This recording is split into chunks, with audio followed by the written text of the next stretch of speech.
Sir जब Nitish Kumar ji NDA में होते हैं तो विशेष राज्य का दर्जा का मांग करते हैं, इसको सर आप कैसे देखते हैं, इसका क्या? अब हमको क्या देखना, आपने तो सवाल ही में जवाब दे दिया कि जब जिसके साथ रहेंगे उसके अनुसार अपनी अंतरात्मा को फाइन ट्यून कर लेते हैं। जब मोदी जी के साथ थे तो उनको विशेष राज्य का दर्जा एक बार भी उनके मुंह से गलती से भी नहीं निकला।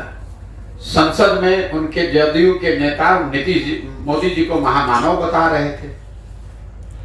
अंतरात्मा जैसे ही महागठबंधन में आए, अंतरात्मा का भी फिर से फाइन ट्यूनिंग हो गया। अब उनको विशेष राज्य का दर्जा दिखने लगा, फिर भागेंगे भाजपा में, तो फिर कहेंगे अगर विशेष राज्य का दर्जा छोड़िए ना, इससे कोई मुद्दा है, इस सबको कुछ बुझाता है। अरे भाई आप ही को बुझाता है तो आप ही सुधार दीजिए। जिस आदमी को कुछ नहीं बुझाता है उसको पूरी दुनिया मूर्ख दिखती है, तो नीतीश कुमार को सब मूर्ख दिखता है, इसलिए उनको अपनी समझ नहीं रही है। नीतीश कुमार का उम्र हो गया 75 साल से ज्यादा उनकी उम्र हो गई, सामाजिक राजनीतिक तौर से घिर गए, क्या बोल रहे हैं उनको खुद नहीं पता है।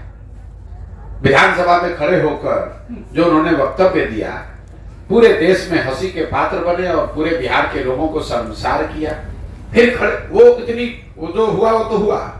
अगले दिन जब उन्होंने माफी मांगी तो उनके माफी मांगने के तरीके को देखिए, उसमें भी उनको नहीं लग रहा है कि हंस रहे हैं कि रो रहे हैं कि सही में दुखी हैं कि खुश हैं। बॉडी लैंग्वेज है उनको बोलना कुछ चाहते हैं, बोल कुछ और जाते हैं, करना और चाहते हैं, कर कुछ और जाते हैं। वो दिमाग, इसीलिए लोग कह रहे हैं भैया दिमाग स्थिर नहीं है, वो घबराहट है। जब आप अकेले पड़ जाते हैं तो आपको इस तरह की घबराहट होने लगती है, जब खिसक गया है। उनको ये तो समझ है, अब उलूल जरूर कुछ से कुछ बोलते रहते हैं। कुछ उनका ज्यादातर बयान आप सुनिए, अरे छोड़िए ना, सब कोई मुद्दा है, अरे भाई इसको कुछ बुझाता है। हम पूछे भाई प्रशांत किशोर ने कहा है सीडी रेशियो के बारे में, तो कहेगा अरे इनको कुछ बुझाता है, हम अभी चले जाएंगे उसका प्रचार करने, तो कहेगा यही सबसे बिहार का सबसे होशियार आदमी यही है। अरे भाई जब प्रशांत किशोर को कुछ बुझाता नहीं है तो आप अपने घर में रख के काहे उसको सलाहकार बनाए थे? पुनर्जीवित तो प्रशांत कुमार किया। क्यों? हम कह रहे क्यों उसको सलाहकार बनाए थे? और अगर सलाहकार बनाए थे तो आदमी मूर्ख कैसे हो गया? उनसे कोई पूछने वाला नहीं है। एक दिन कहा कि हमको कहा कि हमारा कांग्रेस में दल का मर्ज करा दीजिए, अब फिर कहते हैं कि ये भाजपा का एजेंट है। अरे भाई दोनों बात कैसे संभव है? अगर हम भाजपा के एजेंट हैं तो उनके दल को कांग्रेस में काहे मर्ज कराएंगे, भाजपा में मर्ज कराएंगे?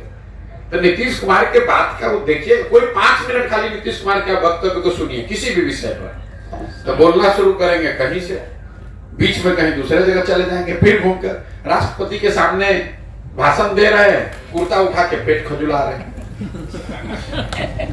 बताइए, बिहार के मुख्यमंत्री हैं, राष्ट्रपति का फॉर्मल कार्यक्रम चल रहा है, महिला राष्ट्रपति वहां बैठी हुई हैं, कुर्ता उठा के पेट, बोलते बोलते मंच पर भाषण दे रहे हैं, अपने अफसरों को उलूल जरूर कुछ बोल देते हैं। अब उनका अंतिम समय आ गया राजनीतिक तौर पर। चलिए स्वस्थ रहे, भला करे भगवान उनका। सर एक सड़क है यहाँ पे जिसका शिलान्यास हो गया था, रामचंद्र जी सांसद थे, तो आज तक वो सड़क का काम पूरा नहीं हुआ। सड़क को लेकर हम आपको इतना ही कह सकते हैं कि हम 15 महीने पैदल चलने के बाद 12 जिलों में जो हमने स्थिति देखी है, उसमें इन 12 जिलों में शिवहर के बाद दरभंगा में ग्रामीण सड़क की हालत सबसे ज्यादा खराब है। सड़क तो हर जगह खराब है ग्रामीण सड़क, लेकिन दरभंगा में ग्रामीण सड़क की हालत किसी अन्य जिले से, शिवहर में इससे भी ज्यादा खराब दिखा था, यहाँ पर अभी है। लेकिन मुझे दरभंगा में भी 1 महीना और चलने दीजिए तो विशेष बात करेंगे।